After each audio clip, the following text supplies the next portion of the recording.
محترم بزرگوں، بھائیوں، عزیزوں، بہنوں اور بیٹیوں، اللہ نے فرمایا کہ حج کے مہینے معلوم ہیں۔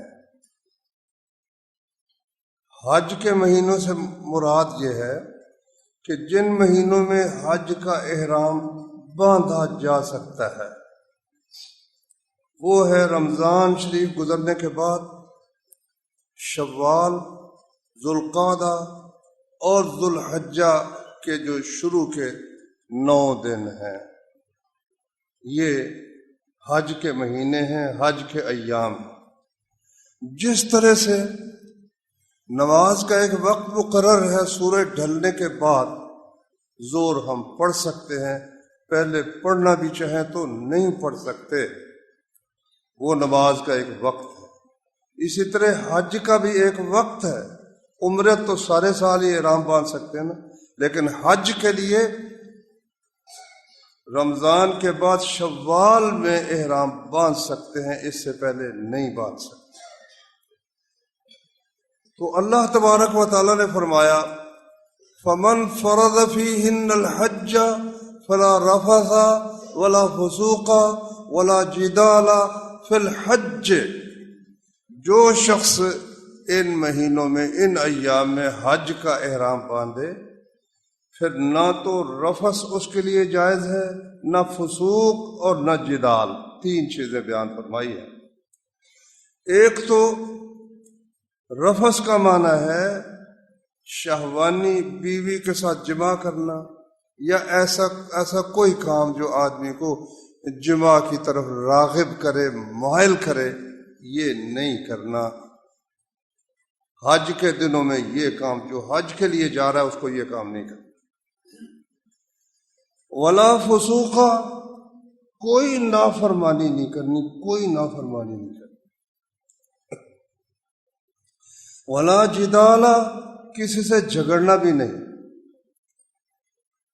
اب یہ جو شرطیں ہیں نا، ان پر شاید ہی کوئی عمل کرتا ہو، لیکن اگر کوئی شخص ان پر عمل کر لے تو اس کی فضیلت بہت ہی زیادہ ہے۔ صحیح بخاری میں حدیث ہے، من حج للہ، جو شخص اللہ کی خاطر، اللہ کو راضی کرنے کے لیے حج کرے، فلم یرفث، کوئی رفث نہ کرے، شہوانی کام، جماع کی طرف مائل کرنے والی کوئی بات نہ کرے، ولم یفسق، کوئی اللہ کی نافرمانی بھی نہ کرے۔ 3 چیزیں ہو گئی نا، اللہ کے لیے کرے، کوئی رفث شہوانی کوئی عمل نہ کرے، اور کوئی گناہ نہ کرے، نافرمانی جان بوجھ کر، بھولے سے تو بندے کو پتہ نہیں چلتا، ہو جاتی، جان بوجھ کر کے میں حج کے لیے آیا ہوا ہوں تو اللہ کی نافرمانی نہ کرے۔ راجع کا یوم ولدتہ امہ، وہ جب واپس جائے گا تو اس طرح سے جائے گا جس طرح اس دن گناہوں سے پاک صاف تھا، جس دن اس کی ماں نے اس کو جنا تھا، گناہوں سے صاف پاک ہو کر جائے گا۔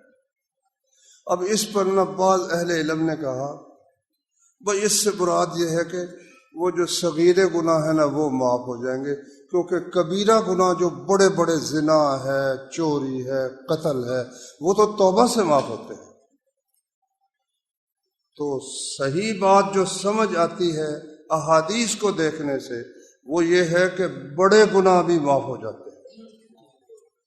دلیل کیا ہے کہ ان تینوں کاموں پر غور تو کرو کہ چھوٹی بات ہے کہ زندگی بھر کی جو گندی عادتیں تھیں ان پر پابندی کے ساتھ رفث، بیوی کے ساتھ بھی جماع نہیں کرنا، کوئی ایسی حرکت بھی نہیں کرنی کہ بیوی کی طرف جماع کے لیے رغبت ہو، تو پھر غیر عورتوں کی تصویریں دیکھنا اور اس سے لذت اٹھانا، یہ چھوڑنا پڑے گا نا، اور گناہ چھوڑنا پڑے گا۔ تو جو گناہ چھوڑ دیتا ہے اور اللہ کی خاطر چھوڑتا ہے، اس کا مطلب کیا نکلا کہ وہ توبہ کر رہا ہے۔ بھائی توبہ اور کس چیز کا نام ہے؟ یہی تو توبہ ہے کہ اس نے اللہ کی خاطر حج کے سفر میں کم از کم اس نے اللہ کی خاطر یہ سب کچھ چھوڑ دیا، اسی کا نام بھائیو توبہ ہے۔ تو یہ حج اور ہجرت اور اسلام، تین چیزیں انسان کی پچھلی زندگی کا صفحہ صاف کر دیتی ہیں، آگے نئی زندگی کی ابتدا ہوتی ہے۔ عمر بن عاص رضی اللہ عنہ، صحیح بخاری میں حدیث ہے، مسلمان ہونے لگے تو کہتے ہیں یا رسول اللہ ہاتھ بڑھائیے میں مسلمان ہوتا ہوں۔ آپ نے ہاتھ بڑھایا، انہوں نے پیچھے ہٹا لیا، فرمایا بھائی کیا بات ہے؟ کہتا ہے میں نے شرط کرنی ہے۔ کیا شرط کرتے ہو؟ وہ یہ کہ میں اسلام سے پہلے بڑی میں نے جو گناہ کیے وہ معاف ہو جائے۔ فرمایا اما علمت یا عمرو، عمر تمہیں معلوم نہیں ان الاسلام یہدم ما کان قبلہ، کہ اسلام اپنے سے پہلے جو کچھ انسان نے کیا سب کو منہدم کر ڈھا دیتا ہے، ختم کر دیتا ہے۔ وَأَنَّ الْهِجْرَةَ تَهْدِمُ مَا كَانَ قَبْلَهُ، ہجرت بھی اس سے پہلے جو کچھ انسان نے کیا ہوتا ہے اس کو ختم کر دیتی ہے۔ وَأَنَّ الْحَجَّ يَهْدِمُ مَا كَانَ قَبْلَهُ، حج بھی اس سے پہلے انسان نے جو کچھ کیا اس کو ختم کر دیتی ہے۔ لیکن یہ بات تو ظاہر ہے نا کہ آدمی وہ لا رفث ولا فسوق، فسوق کو چھوڑے نا، فسوق فسق نافرمانی چھوڑ دے۔ اگر بدستور کمرے میں جو لگا ہوا ہے، وہاں آپ کے کمرے میں ٹیلی ویژن لگا ہوا ہے یا موبائل ہاتھ میں ہے اور اس میں آپ دیکھ رہے ہیں تصویریں غیر محرموں کی، شہوت کو بھڑکانے والی، مجھے تو یہ سمجھ آتی ہے کہ وہاں زندگی بدل کر آنے کی یہ فضیلت اللہ کے رسول نے بتلائی ہے۔ اگر زندگی میں تبدیلی کوئی نہیں، جیسے گئے تھے اسی طرح آ گئے، ایک سمجھو کہ ایک ٹور تھا، کس کا، سیاحت کا ایک ٹور تھا، تو پھر یہ سمجھ لیں کہ جس طرح آپ کسی اور جگہ جانا چاہتے تھے، آپ ذرا مولوی قسم کے لوگ ہیں یا دینی ہیں، تو آپ نے سیاحت کے لیے مکے کو طے کر لیا، مقرر کر لیا، پھر یہ فضیلت حاصل ہونی مشکل ہے۔ اللہ کے لیے کرے، کوئی رفث نہ کرے، کوئی فسوق نہ کرے، اس دن کی طرح پاک ہو جائے گا جس دن وہ ماں کے پیٹ سے پیدا ہوا تھا۔ صحیح بخاری میں ایک حدیث ہے کہ حضرت عائشہ رضی اللہ عنہا نے کہا، ہاں ایک صحابی نے کہا یا رسول اللہ افضل عمل کیا ہے؟ فرمایا اللہ پر ایمان لانا۔ کہا پھر کیا ہے؟ کہا جہاد فی سبیل اللہ۔ کہا پھر کیا ہے؟ کہا پھر حج مبرور، حج جس میں نیکی کی گئی ہو، نافرمانی نہ کی گئی ہو، یعنی بندہ تائب ہو کر لوٹے نا، جو کچھ گناہ کرتا تھا وہ سب چھوڑ کر آ رہا ہے تو یہ حج مبرور ہے۔ اور اگر وہ بدستور سبھی کچھ قائم ہے تو یہ کیا حج مبرور ہے؟ حافظ ابن حجر رحمۃ اللہ علیہ نے فتح الباری میں لکھا ہے کہ حج مبرور کا معنی بعض نے کیا ہے جو حج مقبول ہو جائے۔ اب کیا خبر بھی حج میرا قبول ہوا ہے یا نہیں؟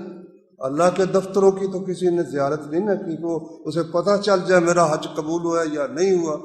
وہ کہتے ہیں اس کی ایک علامت ہے، علامت اس کی یہ ہے کہ اگر اس کی زندگی پہلے سے نیکی کی طرف بڑھ گئی ہے، سمجھے الحمدللہ اللہ کا شکر ہے میرا حج قبول ہو گیا۔ اور اگر اس کی جو زندگی ہے اس میں کوئی تبدیلی نہیں ہے، وہ نیکی کی طرف نہیں بڑھتی، تو سمجھ لو کہ حج قبول شبول کوئی نہیں ہوا، ایک رسم تھی جو اس نے ادا کر لی اور واپس آ گئی۔ ام المومنین عائشہ صدیقہ رضی اللہ عنہ کہتی ہیں میں نے کہا یا رسول اللہ ہم یہ سمجھتی ہیں، ہمارا عقیدہ یہ ہے کہ جہاد افضل عمل ہے، تو ہم بھی جہاد نہ کریں؟ فرمایا تمہارا جہاد جو ہے نا، عورتوں کا جہاد حج مبرور ہے، جو حج قبول ہو اللہ کی جناب میں، جس میں اللہ کی نافرمانی نہ کی جائے، تمہارا وہ حج ہے۔ ابن ماجہ میں ہے کہ آپ نے فرمایا کہ جو کمزور مرد ہے نا، نہیں وہ جہاد کے لیے نہیں جا سکتے، اور عورتیں ہیں ان کا جہاد حج فی سبیل اللہ ہے، کیونکہ اس میں بدنی مشقت بھی بڑی ہے، اب بھی حالانکہ اتنی آسانیاں ہو گئی ہیں لیکن اب بھی حج کرنا خاصی مشکل کا کام ہے۔ تو بہرحال یہ ایک بہت بڑی نعمت ہے اللہ جس کو عطا فرما دے۔ پہلا جہاز PIA کا آج الحمدللہ جا رہا ہے۔ تو نبی کریم صلی اللہ علیہ وسلم اور صحابہ کرام مکے میں آئے اور یہاں انہوں نے آ کر عمرہ ادا کیا۔ عمرہ ادا کر کے فرمایا بھی سب لوگ احرام کھول دو سوائے اس شخص کے جو قربانی ساتھ لایا ہے، وہ حج کر کے احرام کھولے۔ اب مکے میں احرام کھول کر صحابہ کرام اکثریت ان کی، انہوں نے وہ 1-2 دن جو تھے درمیان میں حج کا وقت آنے سے وہ گزارے۔ جب ذوالحجہ کا چاند 8 تاریخ ہوئی ذوالحجہ کی، جس میں قربانی ہوتی ہے، 10 تاریخ کو قربانی یہاں ہم بھی کرتے ہیں، 8 تاریخ کو یوم ترویہ کہتے ہیں۔ ترویہ کا معنی ہے پانی پلانے کا دن، اونٹوں کو وہ پہلے پانی پلا لیتے تھے۔ تو 8 تاریخ کو رسول اللہ صلی اللہ علیہ وسلم نے وہاں، آپ کا تو احرام باقی تھا، باقی صحابہ کرام نے جہاں جہاں وہ رہ رہے تھے، جس خیمے میں تھے، وہیں سے غسل کیا اور غسل کر کے انہوں نے دوبارہ احرام کی چادریں پہن لیں اور حج کا احرام انہوں نے باندھ لیا۔ ظہر کی نماز انہوں نے مکہ مکرمہ سے چلے اور منا میں پہنچ گئے۔ ظہر کی نماز وہاں جا کر رسول اللہ صلی اللہ علیہ وسلم نے اور صحابہ کرام نے پڑھی۔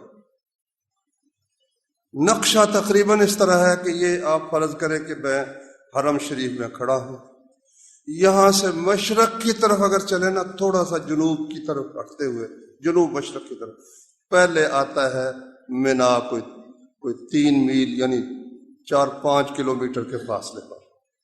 اس سے آگے اتنے ہی فاصلے پر مزدلفہ آتا ہے، اسی طرف اس سے آگے پھر اسی طرف ہی آ جاتا ہے عرفات۔ یہ کل جگہ ہیں جن میں حج ادا ہوا۔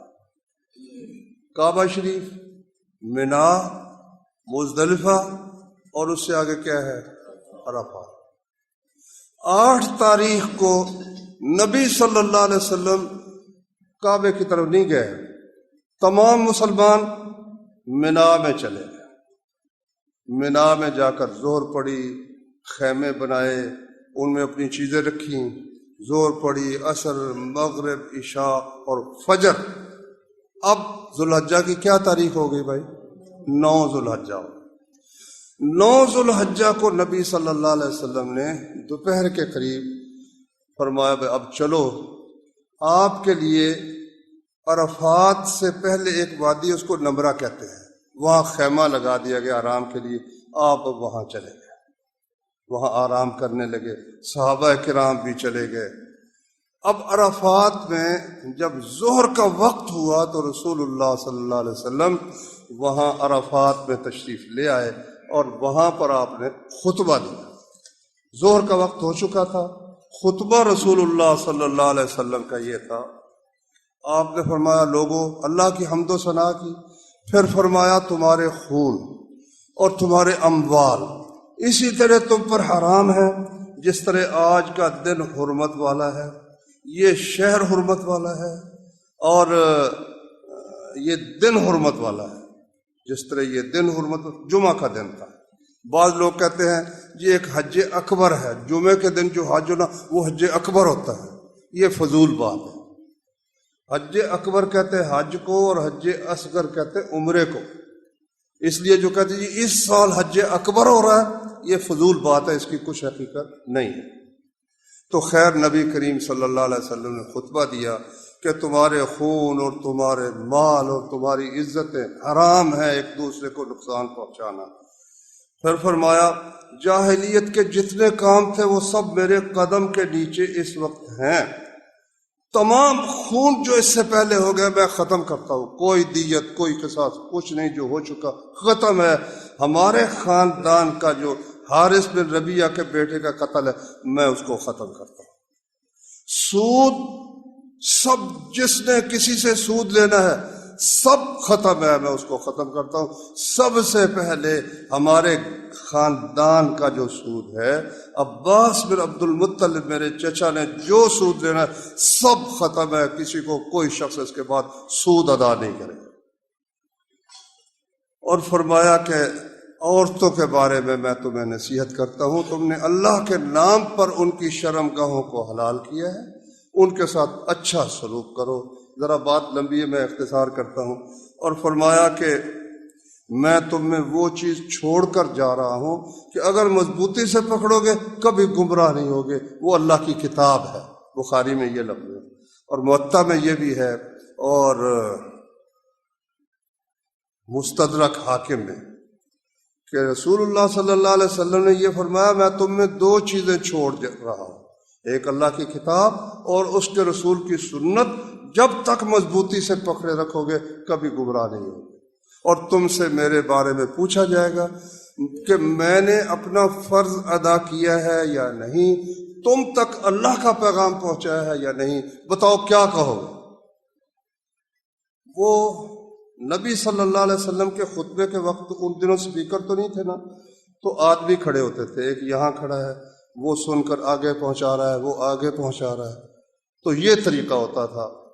تو نبی صلی اللہ علیہ وسلم نے بتاؤ کیا کہو؟ سب نے کہا ہم کہیں گے یا رسول اللہ بلغتا، آپ نے اللہ کا پیغام پہنچا دیا، وَأَدَّيْتَ، حق ادا کر دیا، وَنَصَحْتَ، آپ نے پوری پوری خیر خواہی کی۔ آپ نے آسمان کی طرف انگلی اٹھائی، پھر لوگوں کی طرف اشارہ کیا، کہا اللہم اشہد، یا اللہ تو گواہ ہو جا تیرے بندے کیا کہہ رہے ہیں کہ میں نے اپنا حق جو تھا پیغام کا وہ ادا کر دیا ہے۔ اس کے بعد پھر اذان ہوئی، اذان کے بعد آپ نے 2 رکعتیں ظہر کی پڑھائیں، اور پھر تکبیر دوسری ہوئی اور آپ نے عصر کی نماز پڑھائی۔ یہ جمعہ نہیں تھا کہ پہلے خطبہ ہوا ہے اور پھر اس کے بعد نماز ہوئی، کیونکہ آپ نے وہ ظہر اور عصر میں اونچی آواز سے قرات نہیں کی۔ جمعہ ہونے کے باوجود آپ نے عرفات کے میدان میں خطبہ بھی دیا ہے اور ظہر عصر اکٹھی کی ہے، لیکن جمعہ نہیں ادا کیا، ایک ظہر ادا کی ہے اور عصر، کیونکہ مسافر کے لیے ظہر کی رکعتیں ہی 2 ہیں۔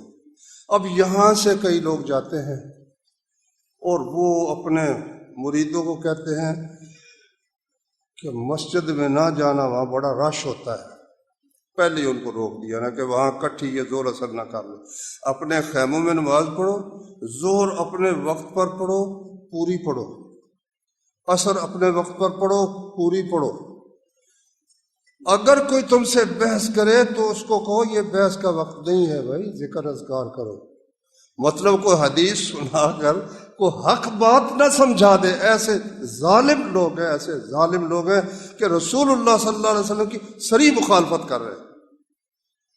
نہیں، اگر آپ اپنے خیمے بھی ہیں وہاں بھی آپ ظہر کی جب اذان ہو، اذان کہیں، آپ خود کہہ لیں نا، پھر 2 رکعتیں ظہر کی پڑھیں اور دوسری تکبیر کہہ کر عصر کی 2 رکعتیں پڑھیں۔ اس کے بعد اب میدان ہے بڑا، وہ عرفات کا میدان کوئی حساب ہی نہیں۔ رسول اللہ صلی اللہ علیہ وسلم نے فرمایا عرفات پورا جہاں کہیں بھی کھڑے ہو جاؤ نا، سب وہ آپ کے وقوف کی جگہ، ٹھہرنے کی جگہ ہے، جہاں مرضی کھڑے ہو جاؤ۔ اب مغرب تک آپ نماز سے فارغ ہیں، نماز ظہر کی پڑھ لی، عصر کی۔ وقوف کا معنی کھڑا ہونا نہیں ضروری کہ کھڑے ہی ہونا ہے، بیٹھ بھی سکتے آپ، لیکن آپ نے کھڑے ہو کر دعا کی ہے، کھڑے ہو کر لیں، نہیں کھڑا ہوا جاتا بیٹھ لیں، بیٹھ کر تھک گئے تو لیٹ جائیں۔ تو یہ وقت ہے، اس میں آپ اللہ تعالیٰ سے جو مانگنا چاہیں وہ مانگیں۔ نبی کریم صلی اللہ علیہ وسلم نے فرمایا عرفات کے اس پچھلے پہر میں نے اور مجھ سے پہلے نبیوں نے سب سے بہترین کلمہ جو کہا ہے نا، وہ ہے لا الہ الا اللہ وحدہ لا شریک لہ لہ الملک و لہ الحمد وہو علی کل شیء قدیر۔ یہ ہے، اور وہ دعائیں ہیں، ان میں سب سے جامع دعا جو ہے نا قرآن نے ذکر کی، وہ ہے ربنا آتنا فی الدنیا حسنۃ وفی الآخرۃ حسنۃ وقنا عذاب النار۔ اس میں پھر آپ کو جو بھائی یاد آتا ہے، جو عزیز یاد آتا ہے، والدین یاد آتے ہیں، استاد یاد آتے ہیں، امت مسلمہ کے کوئی مقام یاد آتا ہے، تو میرے بھائیوں ان کے لیے دعا کریں۔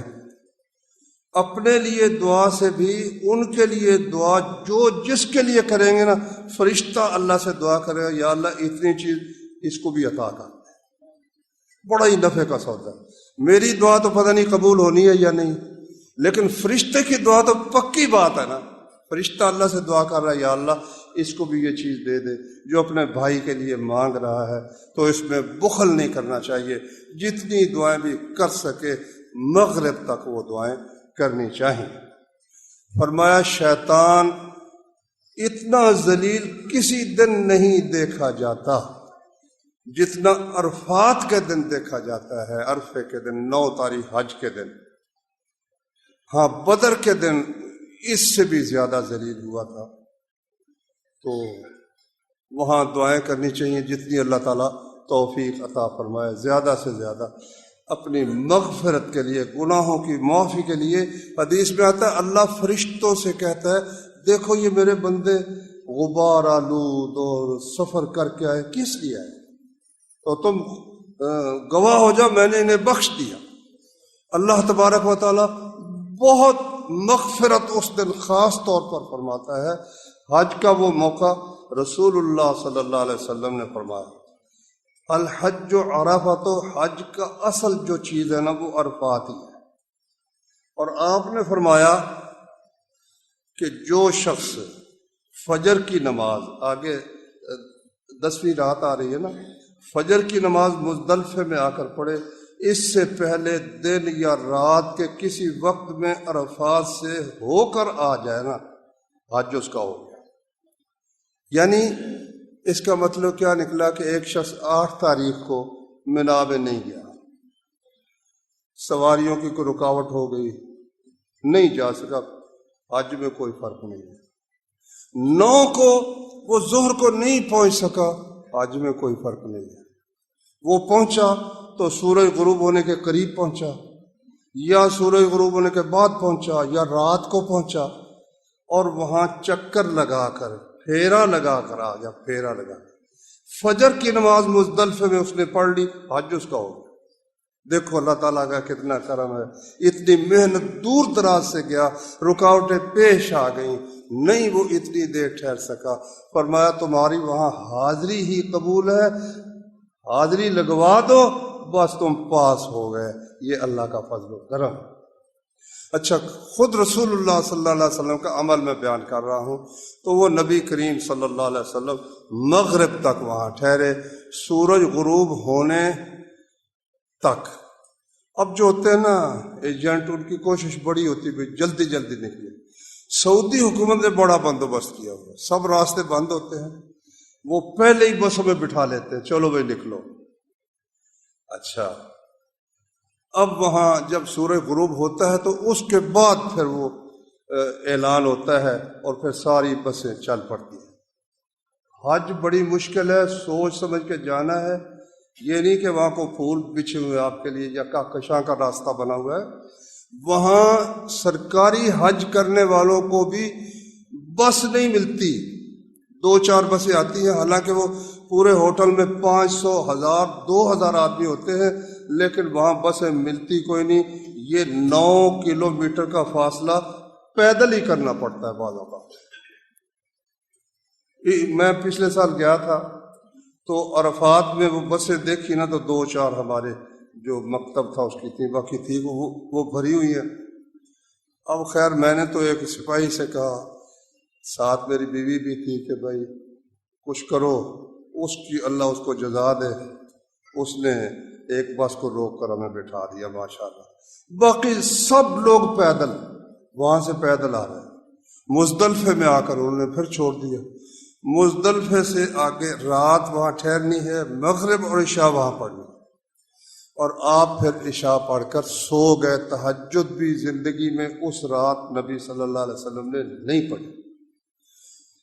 اور آپ نے ام سلمہ کو اور جو کمزور بچے عورتیں تھیں انہیں کہا تم رات ہی چلے جاؤ، آدھی رات کے بعد جب چاند طلوع ہو نا 10ویں رات کا تو چلے جاؤ۔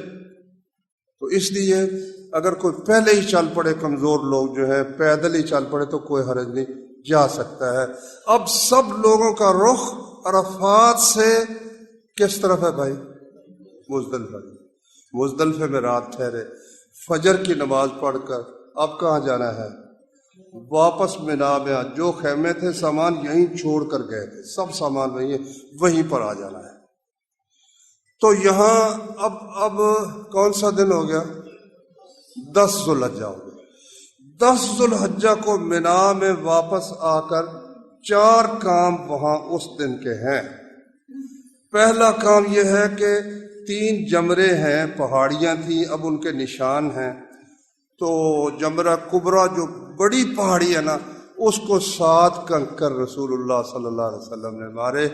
اللہ اکبر، صرف چنے سے کچھ تھوڑا سا بڑا کنکر ہو، ایسی نہیں کہ وہ پتھر مارو اور لوگ جو آگے ہیں آپ کے وہ زخمی ہو جائے، چھوٹے چھوٹے کنکر 7 مارے رسول اللہ صلی اللہ علیہ وسلم نے۔ یہ 7 کنکر مارنے کے بعد اب اصل ترتیب یہ ہے کہ پہلے کنکر مارے، پھر قربانی کرے، پھر سر مڈا کر غسل کر کے کپڑے بدلے، پھر بیت اللہ میں جا کر نہ مکہ مکرمہ میں بیت اللہ کا طواف کرے اور صفا مروہ کی سعی کرے۔ یہ ہے اصل ترتیب۔ لیکن جمرے کو کنکر مارنے کے بعد اگر کوئی شخص سمجھتا ہے کہ بھئی قربانی میں نہیں کر سکتا، مشکل ہے، یا آج کل وہ سرکاری سلسلہ ہے، تو سر مڈا سکتا ہے۔ ترتیب اگر نہ بھی رہے تو کوئی حرج نہیں۔ جس نے آ کر رسول اللہ صلی اللہ علیہ وسلم سے پوچھا کہ جی میں نے یہ کام پہلے کر دیا ہے، میں تو قربانی پہلے کر بیٹھا ہوں، فرمایا کوئی حرج نہیں، اب کنکر مار دو۔ ایک نے کہا جی میں تو بیت اللہ کا طواف پہلے کر چکا ہوں، میں نے تو کنکر مارے نہیں، اب کنکر مار دو۔ تو بعض حضرات اس میں دم ڈالتے ہیں، آگا پیچھے ہو جائے، کہتے ہیں دم پڑ گیا قربانی کرو۔ جب اس سے کہا جائے کہ رسول اللہ صلی اللہ علیہ وسلم نے جب اجازت دی، کہتے اس زمانے کی بات ہے، اب جائز نہیں ہے۔ تو دین بدل گیا، بھی اس زمانے میں جائز تھا اور اب نہیں، یہ کیا بات ہے بھائی؟ بہت ہی چھوٹی چھوٹی بات پر قربانیاں ڈال دیتے ہیں، دم ڈال، اس پر بھی دم پڑ گیا، اس پر بھی دم پڑ گیا، حالانکہ اس کی کوئی حیثیت اور حقیقت نہیں ہوتی۔ کنکریاں مارنے کے بعد آپ احرام کھول سکتے ہیں، قربانی خواہ آپ نے نہ کی ہو، آپ سر منڈا کر یا کترا کر غسل کر کے کپڑے بدل لیں، یہ چھوٹا حلال ہونا ہے۔ اس کے بعد آپ خوشبو بھی لگا سکتے ہیں اور آپ کی پابندیاں احرام کی ختم ہو گئیں، لیکن بیوی کے پاس جانا یہ جائز نہیں ہے۔ تو بیوی کے پاس جانا اس وقت جائز ہوگا جب آپ بیت اللہ کا طواف کر سکیں گے۔ ایک بندہ ہے وہ تھک گیا، چلا، اس کو عرفات سے چل کر آنا پڑا، اب وہ بیت اللہ کے طواف کے لیے جانا تو مشکل ہے، وہ رات اگر کر سکتا ہے رات کر لے، آج نہیں کر سکا کل کر لے، کل نہیں کر سکا پرسوں کر لے۔ جب بیت اللہ کا طواف کرے گا پھر اس کا حج مکمل ہوگا، اس وقت تک اس کا حج مکمل نہیں ہے۔ نبی کریم صلی اللہ علیہ وسلم نے جمرے کو کنکر مارے، پھر 100 اونٹ آپ لائے تھے، کچھ مدینے سے اور کچھ حضرت علی یمن سے لے کر آئے تھے، یہ کل 100 اونٹ تھے۔ 63 اونٹ نبی صلی اللہ علیہ وسلم نے اپنے ہاتھ سے نہر کی۔ نہر کیا ہوتا ہے؟ اونٹ کو قبلے کی طرف رخ کر کے کھڑا کر دو، بایاں گھٹنا اس کا باندھ دو، اور ایک چھرا لے کر، یہ جو جہاں سے گردن شروع ہوتی ہے یہاں ایک گڑھا ہوتا ہے، لبا بہت نازک ہوتا ہے، آرام سے چھری چلی جاتی ہے، آرام سے۔ 1 سال میری ڈیوٹی لگی قربانیوں کے متعلق کھالوں کا خیال رکھنا ہے۔ میں بیٹھا تھا دفتر میں، ایک صاحب آج چاند کا قلعہ جو ہے وہاں سے آیا، کہتا ہے جی ہم نے اونٹ کرنا ہے، تو مولوی صاحب کہتے 500 روپے لوں گا میں نے کہا چلو میں کرتا ہوں۔ میں نے اس کا گھٹنا باندھ دیا اور میں نے تو وہ منہ بھی باندھ دیا کہ چاکی نہ بڑھ لے، تو پھر وہ چھری یہاں رکھی، یعنی پہلے آپ یہ دیکھیں اس طرح مارو گے تو وہ کسی ہڈی پر جا لگے گی، یا جو نرم جگہ وہاں رکھو اور اس کو اندر دھکیل کر تھوڑا سا دائیں بائیں کر دو، ہٹ جاؤ پیچھے۔ بس میں نے اتنا کیا، وہ اونٹ کا اس طرح فوارہ نکلا اور وہ ایک دفعہ وہ اچھلا، اس کے بعد پیچھے سے 2-3 دفعہ اس طرح کیا، پھر وہ ایک طرف گیا۔ لو اس کا فائدہ کیا ہوا؟ وہ صاحب کھال بھی ہمارے دفتر میں دے گئے، 500 روپیہ بھی دے گئے۔ جب انسان بے غرض ہو کر کام کرتا ہے تو اللہ اس میں بڑی برکتیں کرتا ہے۔ اب نبی کریم صلی اللہ علیہ وسلم کیسی اللہ نے مردانگی دی تھی، 63 اونٹ خود نبی صلی اللہ علیہ وسلم نے نہر کی، باقی حضرت علی کو کہا تم کر دو، انہوں نے کر دیے۔ پھر آپ نے فرمایا کہ حضرت علی سے کہ ان کے جو کھالے اتارنے کی اجرت ہے وہ ہم دیں گے، کسائی کو نہیں دینی، کسائی کو کھالے اس مقصد کے لیے نہیں دینی۔ اور فرمایا ہر اونٹ میں سے ایک گوشت کا ٹکڑا لے کر وہ دیگ میں ڈال دو۔ 100 اونٹوں کا گوشت کٹھا پک گیا، آپ نے تھوڑا سا اس میں شوربہ پی لیا، تو اللہ نے جو فرمایا جو قربانی کرتے ہو خود بھی کھاؤ، لوگوں کو بھی کھلاؤ، خود کھاؤ پر بھی عمل ہو گیا۔ رسول اللہ صلی اللہ علیہ وسلم نے 100 کے 100 اونٹوں کا گوشت تناول فرما لیا نا، جب کٹھا جو پکا، شوربہ پی لیا۔ پھر آپ نے سر مڈایا، ابو طلحہ کو پہلا جو دایاں طرف تھا وہ بال دیے کہ لو یہ تم رکھ لو، اور پھر بائیں طرف کے مڈایا، ان کو دیا کہ لو لوگوں میں ایک ایک بال تقسیم کر دو۔ صحابہ کرام آپ کی بالوں کا تبرک آپ کو رکھ، ام سلمہ کے پاس، آپ کی ہماری ماں کے پاس وہ بال کچھ تھے، جو اس کو بخار ہوتا بیمار ہوتا وہ آ جاتا، وہ ان کو پانی میں بھگو کر نہ پانی دے دیتی، اللہ تعالیٰ شفا دے دیتا۔ یہ اللہ نے برکت رکھی تھی رسول کریم صلی اللہ علیہ وسلم کے مبارک جسم اور آپ کی چیزوں کے اندر۔ پھر آپ نے بیت اللہ کا طواف کیا۔ اچھا بھائی، اب یہ 10 تاریخ تھی، طواف کر کے رات آپ نے پھر مینا میں آ کر ٹھہرنا ہے۔ اب آگے 11ویں رات، اس میں آپ کھائیں، قربانی کا گوشت کھائیں، علماء سے ملیں، دوستوں سے ملیں، اللہ کا ذکر کریں، دعائیں کریں۔ اب 11 تاریخ آ گئی۔ 11 تاریخ کو ظہر کی نماز کے بعد تینوں جمروں کو کنکر مارنے ہیں ساتھ ساتھ۔ پہلے 2 کے پاس دعائیں کرنی پڑی، تیسرے کو کنکر مار کر پھر واپس آ جانا ہے۔ پھر آ گئی 12 تاریخ۔ 12 کو اگر آپ چاہیں تو کنکر مار کر فارغ ہو گئے، آپ واپس آ جائیں اپنے ہوٹل پر، اور اگر چاہیں تو 13 تاریخ کو بھی وہاں رہیں۔ نبی صلی اللہ علیہ وسلم 13 تک رہے تھے، لیکن اب کوئی رہتا ہے، جب اللہ نے اجازت دے دی کہ جو پہلے آ جائے 2 دنوں میں تو کوئی حرج نہیں، اور اگر کوئی دیر سے آئے پھر بھی کوئی حرج نہیں۔ تو بہرحال حج آپ کا ماشاءاللہ مکمل ہو گیا۔ اب اس کا خیال رکھو کہ یہ جو نعمت دی ہے اس کو برباد نہ کر دینا، پھر وہاں داڑھی بڑھا کر، پھر وہاں نماز چھوڑ کر، پھر غیر محرم عورتوں کی تصویریں بے حیائی بدکاری کی دے کر سارا کیا قطرہ اپنا نقصان نہ کر بیٹھنا میرے بھائی۔ تو اس لیے اب آخری حکم جو رسول اللہ صلی اللہ علیہ وسلم نے دیا وہ یہ ہے کہ جب آپ نے آنا ہو تو ساری تیاری کر کے سامان باندھ کر آخری عمل بیت اللہ کا طواف ہے، اس کو طواف وداع کہتے ہیں۔ اگر کوئی عورت اب تک بیت اللہ کا طواف نہیں کر سکی، جو 10 تاریخ کو کرنا تھا، حج مکمل نہیں ہوا۔ جب پاک ہو گئی، اب جب طواف کرے، ادھر رخصت کا وقت آ جائے تو ایک ہی طواف میں دونوں کام ہو گئے۔ کوئی بندہ کمزور تھا، بیت اللہ کا طواف وہ حج والا نہیں کر سکا، اب رخصت کا وقت آ گیا، طواف کر لے، اس میں دونوں کام ہی ہو گئے۔ وہ طواف افاضہ بھی ہو گیا، اس کو طواف افاضہ بھی کہتے ہیں، زیارہ بھی کہتے ہیں، جو 10 تاریخ حج والے دن ہوتا ہے۔ تو یہ ہے بھائی آخری عمل جو وہاں کر کے آخری ملاقات بیت اللہ کے ساتھ، لفظ ہے رسول اللہ صلی اللہ علیہ وسلم کے کہ آخری ملاقات اس کی بیت اللہ کے ساتھ ہونی چاہیے۔ رسول اللہ صلی اللہ علیہ وسلم نے فرمایا تابعوا بین الحج والعمرۃ فإنہما ينفیان الفقر والذنوب، عمرہ اور حج پے در پے کرو، بار بار کرو، کیونکہ یہ گناہوں کو بھی دور کر دیتے ہیں اور فقر کو بھی دور کر دیتے ہیں، فقیری ختم ہو جاتی ہے۔ جس طرح بھٹی لوہے کی اور سونے کی اور چاندی کی میل کچیل کو جلا کر صاف ستھرا کر دیتی ہے، اس طرح حج اور عمرہ پے در پے کرنے سے آدمی گناہوں سے اس طرح صاف ہو جاتا ہے۔